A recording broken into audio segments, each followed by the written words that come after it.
Kay Diwata tayo. Ayaw niya.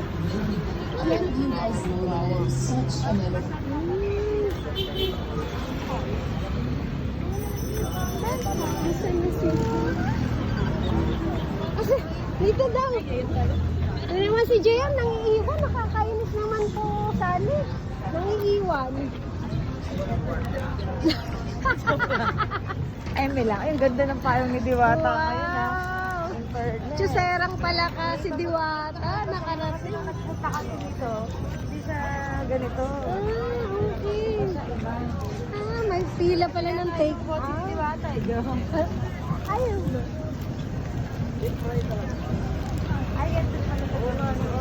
Doon. Ngayon, kung ano, iba na pala. Dito. Ano? Ano sa inyo?